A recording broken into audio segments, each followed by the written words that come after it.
ওদের কাজই ওয়াজ করা, ওয়াজে যে মিথ্যাচার করা। ও এখন ওয়াজের বদলে আপনাদের ক্যামেরাগুলো পেয়েছে, আপনাদের ক্যামেরার সামনে মিথ্যাচার জিজ্ঞেস করেছে। আত্মীয় স্বজন মিলে কতখানি চাঁদা তুলেছে এবং কত তার সম্পত্তি রেখে গেছে যে সে এতগুলো লাগায়। সোশ্যাল মিডিয়াতে আজকাল কিছু সিজনাল পলিটিশিয়ান বা ঋতুভিত্তিক রাজনীতিবিদ দেখা মেলে, যারা রাজপথে থাকে না, মিছিলে থাকে না, পুলিশের লাঠির বাড়িও খায় না, কিন্তু এসি রুমে বসে জাতির শ্রেষ্ঠ সন্তানদের নিয়ে জ্ঞানগর্ব লেকচার দিয়ে যায়। ববি হাজ্জাজ তাদেরই একজন। সম্প্রতি তিনি মামুনুল হকের মতো একজন সংগ্রামী জননেতার বিরুদ্ধে একের পর এক বিষোদ্গার করেই যাচ্ছেন। আজকের ভিডিওতে আমরা আবেগের বসে না, বরং লজিক আর অথেন্টিক তথ্য দিয়ে দেখব যিনি অন্যের দিকে আঙুল তুলছেন তার হাতটা কত পরিষ্কার, আর মোহাম্মদপুরের মাটিতে কার অবস্থান আসলে কোথায়।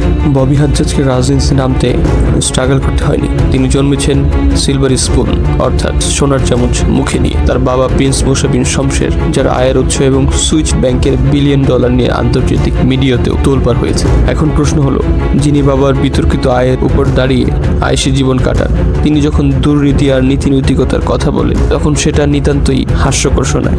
সবচাইতে বড় তথ্য হলো, ববি হাজ্জাজ আজ নিজেকে গণতন্ত্রের সেবক দাবি করছেন, অথচ তার রাজনৈতিক গুরু কে ছিলেন জানেন? স্বৈরাচার হোসেন মোহাম্মদ এরশাদ। 2014 থেকে 15 সালে যখন দেশের মানুষ নিরাপত্তার জন্য হাহাকার করছিল, ববি হাজ্জাজ তখন এরশাদের বিশেষ উপদেষ্টা হয়ে ক্ষমতার স্বাদ নিচ্ছিলেন। অন্যদিকে মাওলানা মামুনুল হককে, তিনি কোনো ভুইপুর নেতা নন, তিনি উপমহাদেশের প্রখ্যাত শাইখুল হাদিস আল্লামা আজিজুল হকের রক্ত। কিন্তু বাবার পরিচয় তিনি বসে থাকেননি।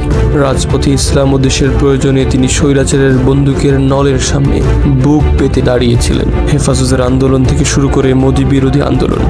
কোথায় ছিলেন না তিনি? গত কয়েক বছরে তাকে মানসিকভাবে ভেঙে ফেলার জন্য কি করা হয়নি? মিথ্যে মামলা, রিমান্ডের নামে নির্যাতনার দীর্ঘ কারাবাস। মিস্টার ববি হাজ্জাজ সাহেব যখন গুলশানের নরম বিছানায় ঘুমান, মাওলানা মামুনুল হক তখন কাশিমপুর কারাগারের ফ্লোরে শুয়ে থাকে। আপনার রাজনীতি ক্ষমতার লোভে, আর তার রাজনীতি ঈমান রক্ষার তাগিদে। এই দুয়ের মধ্যে আকাশ পাতাল তফাৎ। ববি হাজ্জাজ মোহাম্মদপুর নিয়ে কথা বলেন, এটা অনেকটা মাটির সাথে আকাশের সম্পর্ক খোঁজার মতো। মোহাম্মদপুর কোনো হাই সোসাইটি পলিটিক্স এর জায়গা নয়। মোহাম্মদপুর হলো ওলামায়ে কেরামের দিনদার মানুষের দুর্গ।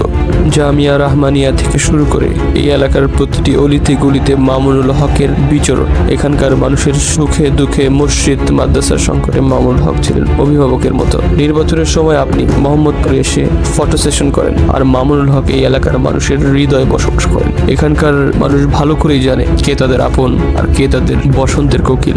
ভিডিওর শেষে একটি সহজ সমীকরণ মিলিয়ে নিন। একদিকে ববি হাজ্জাজ, যার পুঁজি হলো বাবার টাকা, অক্সফোর্ডের ডিগ্রি আর ফেসবুকের লাইভ। অন্যদিকে মাওলানা মামুনুল হক, যার পুঁজি হলো জনসমর্থন, জেল খাটার সাহস আর ইসলামের জন্য ত্যাগ। সিংহ যখন গর্জায় তখন বনের ছোট প্রাণীরাও শব্দ করার চেষ্টা করে নিজেদের অস্তিত্বর জানান দিতে। ববি হাজ্জাজের এই সমালোচনাও ঠিক তেমনই। তিনি মামুনুল হকের নাম ব্যবহার করে আলোচনায় থাকতে চাইছেন মাত্র। প্রিয় দর্শক, সত্য সূর্যের মতো তাকে হাত দিয়ে ঢাকা যায় না। ববি হাজ্জাজের মতো সুবিধাবাদীদের চিনে রাখুন, আর যারা দিনের জন্য, দেশের জন্য জীবন বাজি রাখে তাদের পাশে থাকুন। ভিডিওটি শেয়ার করে ভণ্ডামির মুখোশ খুলে দিন। দেখা হবে পরবর্তী কোনো এক পর্ব।